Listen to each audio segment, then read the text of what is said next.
থাইল্যান্ডে গ্রেফতার করা হয় আর দেশে ফেরানো হলো লুথরা ভাইদের। দিল্লি বিমানবন্দর থেকে তাদের গ্রেফতার করে গোয়া পুলিশ।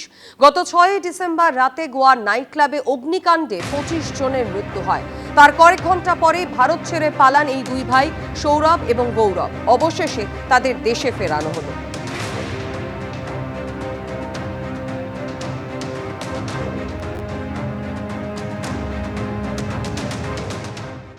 ভারত সফর শেষ করে বার্সেলোনা ফিরে গেলেন লিওনেল মেসি। মুকেশ আম্বানির আমন্ত্রণে সূচি পরিবর্তন করে সোমবার রাতে দিল্লি থেকে গুজরাতের জামনগরে যান মেসি। সেখানে হয় গণেশ পুজোর বিশেষ অনুষ্ঠান, করলেন আরতি। অনন্ত আম্বানিকে জড়িয়ে ধরে ছবি তুললেন মেসি। কাঁচের দেওয়ালের উপরে থাকা বিশাল আকার বাঘ সিংহের মুখোমুখি হলেন তিনি। খেললেন ফুটবলও।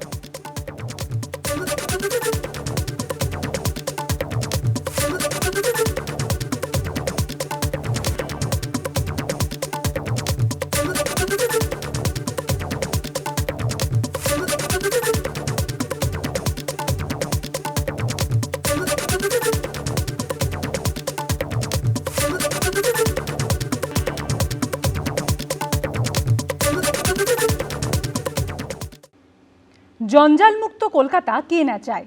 এবার সেই লক্ষ্যেই এক ধাপ এগিয়ে এলো এভারগ্রিন ফিউচার। জঞ্জাল থেকে এবার সলিড ফুয়েল তৈরির উদ্যোগে বানিয়ে ফেলা হলো একটি মেশিন, যার নাম ইকোজনিক। মঙ্গলবার কলকাতা বন্দরে ছিল এই মেশিনের প্রদর্শনী অনুষ্ঠান। ফেলে দেওয়া বর্জ্যই হবে সোনা।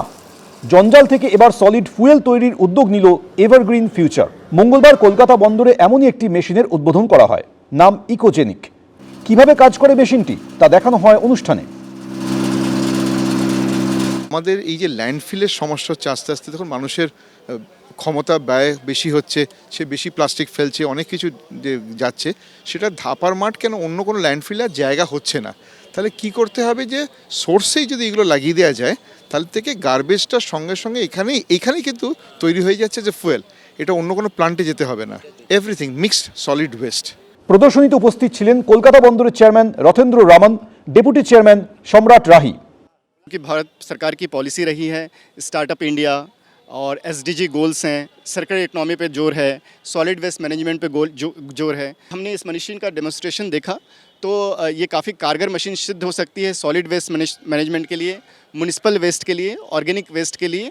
तो एक प्रोत्साहन देना है और ये जब पूरी तरह जब इसमें सारे अप्रूवल, सारे सिविक अथॉरिटीज़ इसको कंसेंट दे देंगे तो फिर इसके बारे में, प्रयोग के बारे में, जैसा कि मार्केट में जो बाकी प्रोडक्ट हैं उस माध्यम से हम लोग भी सोचेंगे। ফুটপাতের ধারে জড়ো করে রাখা আবর্জনা স্তূপ, চারপাশে ছড়িয়ে অসহ্য গন্ধ। কলকাতার এই ছবি বদলাতেই বড় পদক্ষেপ নিয়েছে এভারগ্রিন ফিউচার।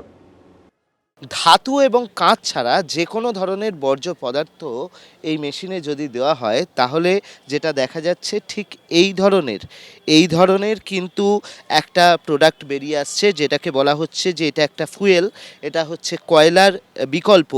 এবং যে ভারী শিল্পগুলো রয়েছে, সেই ভারী শিল্পগুলোতে একটা নির্দিষ্ট মাত্রায় এই ফুয়েলগুলো ব্যবহার করা যেতে পারে। উদ্যোক্তাদের দাবি, এই মেশিনের মাধ্যমে যে কোনো বড় ধরনের আবর্জনাকে সলিড জ্বালানিতে পরিণত করা যাবে। তবে কাঁচ বা ধাতুজাত বর্জ্যের ক্ষেত্রে কার্যকরী হবে না এই প্রযুক্তি। অর্ণব মুখোপাধ্যায়, এবিপি আনন্দ, কলকাতা। এবিপি আনন্দ, এগিয়ে থাকে, এগিয়ে রাখে।